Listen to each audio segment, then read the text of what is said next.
ओम शांति। आज बाबा के 2 अक्टूबर के महावाक्य हैं। बाबा ने कहा, मीठे बच्चे, याद में रहकर हर कर्म करो तो अनेकों को तुम्हारा साक्षात्कार होता रहेगा। प्रश्न है, संगम युग पर किस विधि से अपने हृदय को शुद्ध यानी पवित्र बना सकते हो? उत्तर है, याद में रहकर भोजन बनाओ और याद में खाओ तो हृदय शुद्ध हो जाएगा। संगम युग पर तुम ब्राह्मणों द्वारा बनाया हुआ पवित्र ब्रह्मा भोजन देवताओं को भी बहुत पसंद है। जिनको ब्रह्मा भोजन का कदर रहता वे थाली धोकर भी पी लेते हैं। महिमा भी बहुत है। याद में बनाया हुआ भोजन खाने से ताकत मिलती है, हृदय शुद्ध हो जाता है। ओम शांति। संगम पर ही बाप आते हैं। रोज बच्चों को कहना पड़ता है कि रूहानी बाप रूहानी बच्चों को समझा रहे हैं। ऐसा क्यों कहते हैं कि बच्चे अपने को आत्मा समझो। बच्चों को ये याद पड़े, बरोबर बेहद का बाप है, आत्माओं को पढ़ाते हैं। सर्विस के लिए भिन्न भिन्न पॉइंट्स पर समझाते हैं। बच्चे कहते हैं सर्विस नहीं है, हम बाहर में सर्विस कैसे करें? बाप सर्विस की युक्तियां तो बहुत ही सहज बतलाते हैं। चित्र हाथ में हो, रघुनाथ का काला चित्र भी हो, गोरा भी हो, श्री कृष्ण का व श्री नारायण का चित्र गोरा भी हो, काला भी हो, भले छोटे चित्र ही हो। श्री कृष्ण का इतना छोटा चित्र भी बनाते हैं। तुम मंदिर के पुजारी से पूछ सकते हो, इनको काला क्यों बनाया है, जबकि असल तो गोरा था। वास्तव में तो शरीर काला नहीं होता है ना। तुम्हारे पास बहुत अच्छे गोरे गोरे भी रहते हैं, परंतु इनको काला क्यों बनाया है, ये तो तुम बच्चों को समझाया गया है।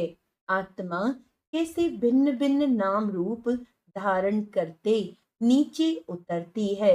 जब से कामचिता पर चढ़ती है तब से काला बनती है। जगन्नाथ वे श्रीनाथ द्वारे में ढेर यात्री होते हैं। तुमको निमंत्रण भी मिलते हैं। बोलो, हम श्रीनाथ के 84 जन्मों की जीवन कहानी सुनाते हैं।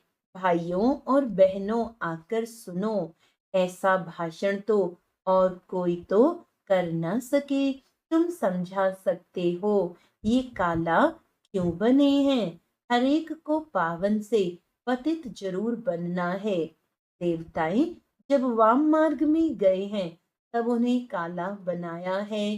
कामचिता पर बैठने से आयरन एजेड बन जाते हैं। आयरन का कलर काला होता है, सोने का गोल्डन, इनको कहेंगे गोरे।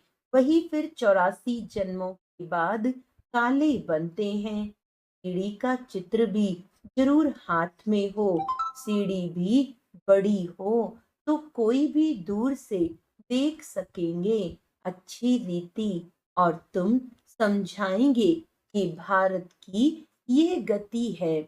लिखा हुआ भी है, उत्थान और पतन। बच्चों को सर्विस का बहुत शौक होना चाहिए। समझाना है ये दुनिया का चक्र कैसे फिरता है। Golden age, silver age, copper age, फिर यह पुरुषोत्तम संगम युग भी दिखाना है। फल बहुत चित्र नहीं उठाओ, सीढ़ी का चित्र तो मुख्य है भारत के लिए। तुम समझा सकते हो। अब फिर से पतित से पावन तुम कैसे बन सकते हो। पतित पावन तो एक ही बाप है। उनको याद करने से सेकंड में जीवन मुक्ति मिलती है। तुम बच्चों में ये सारा ज्ञान है, बाकी तो सब अज्ञान नींद में सोए हुए हैं। भारत ज्ञान में था तो बहुत धनवान था। अभी भारत अज्ञान में है तो कितना कंगाल है। ज्ञानी मनुष्य और अज्ञानी मनुष्य होते हैं ना। देवी देवता और मनुष्य तो नामी गिरामी है। देवताएं सतयुग त्रेता में, मनुष्य द्वापर कलयुग में। बच्चों की बुद्धि में सदैव रहना चाहिए सर्विस कैसे करें, वह भी बाप समझाते रहते हैं। सीढ़ी का चित्र समझाने के लिए बहुत अच्छा है। बाप कहते हैं गृहस्थ व्यवहार में रहो, शरीर निर्वाह के लिए धंधा आदि तो करना ही है, जिस्मानी विद्या भी पढ़नी है। बाकी जो टाइम मिले तो सर्विस के लिए ख्याल करना चाहिए। हम औरों का कल्याण कैसे करें। यहाँ तो तुम बहुतों का कल्याण नहीं कर सकते हो। यहाँ तो आते ही हो बाप की मुरली सुनने, इसमें ही जादू है। बाप को जादूगर कहते हैं ना, गाते भी हैं मुरली तेरी में है जादू। तुम्हारे मुख से जो मुरली बजती है उसमें जादू है। मनुष्य से देवता बन जाते हैं, ऐसा कोई जादूगर होता नहीं सिवाय बाप के। गायन भी है मनुष्य से देवता किए करत न लागी वार। पुरानी दुनिया से नई दुनिया होनी जरूर है, पुरानी दुनिया का विनाश भी जरूर होना है। इस समय तुम राजयोग सीखते हो तो जरूर राजा भी बनना है। अभी तुम बच्चे समझते हो 84 जन्मों के बाद फिर पहला नंबर जन्म चाहिए, क्योंकि वर्ल्ड की हिस्टोग्राफी रिपीट होती है। सतयुग त्रेता जो भी होकर गया है तो फिर रिपीट होना है जरूर। तुम यहाँ बैठे हो तो भी बुद्धि में ये याद करना है कि हम वापस जाते हैं, फिर सतो प्रधान देवी देवता बनते हैं, उनको देवता कहा जाता है। अभी मनुष्यों में दैवी गुण नहीं है तो सर्विस तुम कहाँ भी कर सकते हो, कितना भी धंधा आदि हो। हस्त व्यवहार में रहते भी कमाई करते रहना है। इसमें मुख्य बात है पवित्रता की, प्योरिटी है तो पीस प्रॉस्पेरिटी है। कंप्लीट प्योर बन गए तो फिर यहाँ नहीं रह सकते, क्योंकि हमको शांति धाम जरूर जाना है। आत्मा प्योर बन गई तो फिर आत्मा को इस पुराने शरीर के साथ नहीं रहना है। यह तो इम्प्योर है ना, 5 तत्व भी इम्प्योर हैं, शरीर भी इनसे ही बनता है। इनको मिट्टी का पुतला कहा जाता है। 5 तत्व का शरीर एक खत्म होता है दूसरा बनता है। आत्मा तो है ही, आत्मा कोई बनने की चीज नहीं। शरीर पहले कितना छोटा फिर कितना बड़ा होता है, कितने ऑर्गन्स मिलते हैं जिससे आत्मा सारा पार्ट बजाती है। ये दुनिया ही वंडरफुल है। सबसे वंडरफुल है बाप जो आत्माओं का परिचय देते हैं। हम आत्मा कितनी छोटी हैं, आत्मा प्रवेश करती है, हर एक चीज वंडरफुल है। जानवरों के शरीर आदि कैसे बनते हैं, वंडर है ना। आत्मा तो सब में वही छोटी है। हाथी कितना बड़ा है, उनमें इतनी छोटी आत्मा जाकर बैठती है। बाप तो मनुष्य जन्म की बात समझाते हैं। मनुष्य कितनी जन्म लेते हैं, 84 लाख जन्म तो है नहीं। समझाया है जितनी धर्म है उनकी उतनी वैरायटी बनती है। हर एक आत्मा कितनी फीचर्स का शरीर लेती है, वंडर है ना। फिर जब चक्र रिपीट होता है हर जन्म में फीचर्स नाम रूप आदि बदल जाते हैं। ऐसे नहीं कहेंगे कृष्ण काला कृष्ण गोरा, नहीं, उनकी आत्मा पहले गोरी थी, फिर 84 जन्म लेते लेते काली बनती है। तुम्हारी भी आत्मा भिन्न भिन्न फीचर्स, भिन्न भिन्न शरीर लेकर पार्ट बजाती है। यह भी ड्रामा है। तुम बच्चों को कभी भी कोई फिक्रात नहीं होनी चाहिए। सब एक्टर्स हैं, एक शरीर छोड़ दूसरा लेकर फिर पार्ट बजाना ही है। हर जन्म में संबंध आदि बदल जाता है।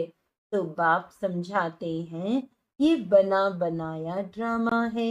आत्मा ही 84 जन्म लेते लेते तमो प्रधान बनी है। अब फिर आत्मा को सतो प्रधान बनना है। पावन तो जरूर बनना है। पावन सृष्टि अब पतित है, फिर पावन होनी है। सतो प्रधान तमो प्रधान अक्षर तो है ना। सतो प्रधान सृष्टि, फिर सतो रजो तमो सृष्टि। अभी जो तमो प्रधान बने हैं वही फिर सतो प्रधान कैसे बने। पतित से पावन कैसे बने। बरसात के पानी से तो पावन नहीं बनेंगे। बरसात से तो मनुष्यों का मौत भी हो जाता है। फ्लड्स हो जाती हैं तो कितने डूब जाते हैं। अभी बाप समझाते रहते हैं ये सब खंड नहीं रहेंगे। नेचुरल कैलेमिटी मदद देंगी। कितने ढेर मनुष्य जानवर आदि बह जाते हैं। ऐसे नहीं कि पानी से पावन बन जाते। वह तो शरीर चला जाता है। शरीरों को तो पतित से पावन नहीं बनना है, पावन बनना है आत्मा को। तो पतित पावन तो एक बाप है। भलवे जगत गुरु कहलाते हैं, परंतु गुरु का तो काम है सदगति देना। वह तो एक ही बाप सदगति दाता है। बाप सतगुरु ही सदगति देते हैं। बाप समझाते तो बहुत रहते हैं, यह भी सुनते हैं ना। गुरु लोग भी बाजू में शिष्य को बिठाते हैं सिखलाने के लिए। ये भी उनके बाजू में बैठता है। बाप समझाते हैं तो ये भी समझाते होंगे ना। इसीलिए गुरु ब्रह्मा नंबर 1 हो जाता है। शंकर के लिए तो कहते हैं आंख खोलने से भस्म कर देते हैं। फिर उनको तो गुरु नहीं कहा जाए। फिर भी बाप कहते हैं बच्चे माँ कम याद करो। कई बच्चे कहते हैं इतने धंधे दौरी की फिक्रात में रहते हम अपने को आत्मा समझ बाप को कैसे याद करें। बाप समझाते हैं भक्ति मार्ग में भी तुम हे ईश्वर, हे भगवान कह याद करते हो ना। याद तब करते हो जब कोई दुख होता है। मरने समय भी कहते हैं राम राम बोलो। बहुत संस्थाएं हैं जो राम नाम का दान देती हैं। जैसे तुम ज्ञान का दान देते हो, वह फिर कहते राम बोलो, राम बोलो। तुम भी कहते हो शिव बाबा को याद करो, वह तो शिव को जानते ही नहीं। ऐसे राम राम कह देते हैं। अब यह भी क्यों कहते हैं कि राम कहो, जबकि परमात्मा सब में है। बाप बैठ समझाते हैं राम वे कृष्ण को परमात्मा नहीं कहा जाता, उन्हें देवता कहा जाता है। उनकी भी कलाएं कम होती है जाती हैं। हर एक चीज की कला कम तो होती ही है। कपड़ा भी पहले नया फिर पुराना होता है। तो बाप इतनी बातें समझाते हैं, फिर भी कहते हैं मेरे मीठे मीठे रूहानी बच्चों, अपने को आत्मा समझो। सिमर सिमर सुख पाओ। यहाँ तो दुख धाम है, बाप को और वर्षे को याद करो। याद करते करते अथाह सुख पाएंगे। कलह कलेश बीमारी आदि जो भी हैं सब छूट जाएंगे। तुम 21 जन्म के लिए निरोगी बन जाते हो। कलह क्लेश मिटे सब तन के, जीवन मुक्ति पद पाओ। गाते हैं परंतु एक्ट में नहीं आते हैं। तुमको बाप प्रैक्टिकल में समझाते हैं। बाप को सिमरो तो तुम्हारी सब मनोकामनाएं पूरी हो जाएंगी, सुखी हो जाएंगे। मोचरा खाकर मानी टुक्कड़ खाना, यानी सजा खाकर रोटी का टुकड़ा खाना अच्छा नहीं है। सबको ताजी रोटी पसंद आती है।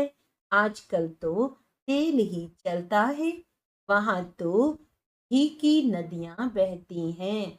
तो बच्चों को बाप का सिमरन करना है। बाप ऐसे भी नहीं कहते यहाँ बैठकर बाप को याद करो। नहीं, चलते चलते चलते फिरते घूमते शिव बाबा को याद करना है। नौकरी आदि भी करनी है। बाप की याद बुद्धि में रहनी चाहिए। लौकिक बाप के बच्चे नौकरी आदि करते हैं तो याद रहता ही। हाँ, कोई भी पूछेगा तो झट बताएंगे हम किसके बच्चे हैं। बुद्धि में बाप की प्रॉपर्टी भी याद रहती है। तुम भी बाप के बच्चे बने हो तो प्रॉपर्टी भी याद है। बाप को भी याद करना है और कोई से संबंध नहीं। आत्मा में ही सारा पाठ नूंधा हुआ है जो इमर्ज होता है। इस ब्राह्मण कुल में तुम्हारा जो कल्प कल्प पाठ चला है वही इमर्ज होता रहता है। बाप समझाते हैं खाना बनाओ, मिठाई बनाओ, शिव बाबा को याद करते रहो। शिव बाबा को याद कर बनाएंगे तो मिठाई खाने वाले का भी कल्याण होगा। कहाँ साक्षात्कार भी हो सकता है। ब्रह्मा का भी साक्षात्कार हो सकता है। शुद्ध अन्न पड़ता है तो ब्रह्मा का, श्री कृष्ण का, शिव का साक्षात्कार कर सकते हैं। ब्रह्मा है यहाँ। ब्रह्मा कुमार कुमारियों का नाम तो होता है ना। बहुतों को साक्षात्कार होते रहेंगे क्योंकि बाप को याद करते हो ना। बाप युक्तियां तो बहुत ही बताते हैं। वह मुख से राम राम बोलते हैं। तुमको मुख से कुछ बोलना नहीं है। जैसे वे लोग समझते हैं गुरु नानक को भोग लगा रहे हैं, तुम भी समझते हो हम शिव बाबा को भोग लगाने के लिए बनाते हैं। शिव बाबा को याद करते करते बनाएंगे तो बहुतों का कल्याण हो सकता है। उस भोजन में ताकत हो सकती है। इसीलिए बाबा भोजन बनाने वालों को भी कहते हैं शिव बाबा को याद कर बनाते हो। लिखा हुआ भी है शिव बाबा याद है। याद में रहकर बनाएंगे तो खाने वालों को भी ताकत मिलेगी, हृदय शुद्ध होगा। ब्रह्मा भोजन का भी गायन है ना। ब्राह्मणों का बनाया हुआ भोजन देवताएं भी पसंद करते हैं। यह भी शास्त्रों में है। ब्राह्मणों का भोजन बनाया हुआ खाने से बुद्धि शुद्ध हो जाती है, ताकत रहती है। ब्रह्मा भोजन की बहुत महिमा है। ब्रह्मा भोजन का जिनको कदर रहता है थाली धोकर भी पी लेते हैं, बहुत ऊंच समझते हैं। भोजन बिगर तो रह ना सके। पैमन में भोजन बिगर मर जाते हैं। आत्मा ही भोजन खाती है, इन ऑर्गन्स द्वारा स्वाद वह लेती है। अच्छा बुरा आत्मा ने कहा ना, ये बहुत स्वादिष्ट है, ताकत वाला है।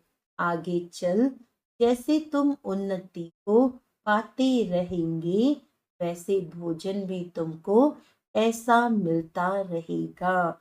इसीलिए बच्चों को कहते हैं कि शिव बाबा को याद कर भोजन बनाओ।